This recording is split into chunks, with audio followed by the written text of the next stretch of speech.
Alors, je suis Frédéric Plat, je suis opticien, je travaille à l'Optique Mutualiste, donc pour Mutualité Puy-de-Dôme. Et notre but ici, c'est de déterminer par un dialogue avec le patient ses attentes, ses besoins et les activités qu'il souhaite développer.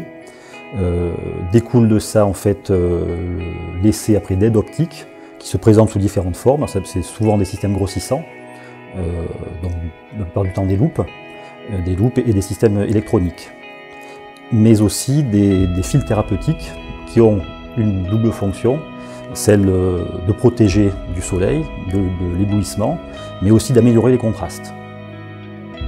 Voilà, donc le but c'est de faire une synthèse de tout ça et de trouver les aides les mieux adaptées. Donc alors le but c'est pas de trouver forcément la loupe qui grossit le plus, hein, contrairement à ce qu'on croit, c'est pas un fort grossissement a des désavantages, notamment pour la lecture. Si vous prenez un très fort grossissement, souvent ça va couper la ligne. Donc c'est de trouver effectivement le grossissement le mieux adapté pour la personne et adapté à sa pathologie. Voilà. Mais c'est pas forcément trouver la loupe la plus grossissante. Il y a différentes teintes au niveau des filtres qui sont plus ou moins adaptées suivant la pathologie. Bon, souvent c'est vraiment par l'essai qu'on s'en rend compte. Souvent certaines couleurs conviennent mieux à certaines pathologies telles que la rétine pigmentaire ou la dégénérescence maculaire. Mais en réalité, il faut vraiment le voir en pratique, avec différentes intensités aussi. Plus effectivement il va être foncé, plus il va protéger l'éblouissement. Mais également ils ont une utilité à l'intérieur, vraiment, c'est pas qu'à l'extérieur. Certaines personnes peuvent trouver vraiment un confort pour leurs activités à l'intérieur. Voilà. Donc bonjour, je suis Freddy Vidal, je suis opticien bénévole à ABV. Notre accompagnement du patient va se dérouler également par le contrôle de la compensation du patient. Donc on va simplement vérifier la correction portée grâce à cet appareil,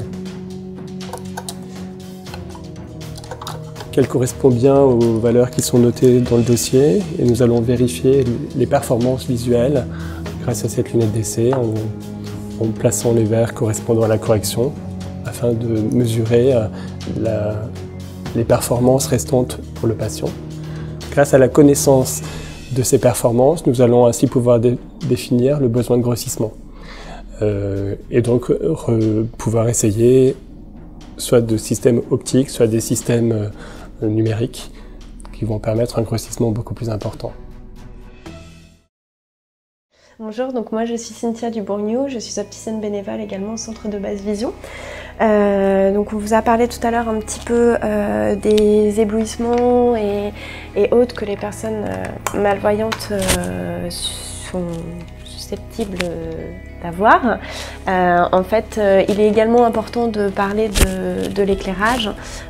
Souvent dans les problèmes dans ces pathologies-là, rien qu'un éclairage adapté et adéquat sera déjà un grand confort de vision, va permettre d'optimiser les performances visuelles du patient. Et donc dans les équipements vidéo, on va pouvoir partir avec carrément des téléagrandisseurs qui vont vraiment permettre là des grossissements très importants, des performances du coup très importantes avec un confort de vision adapté.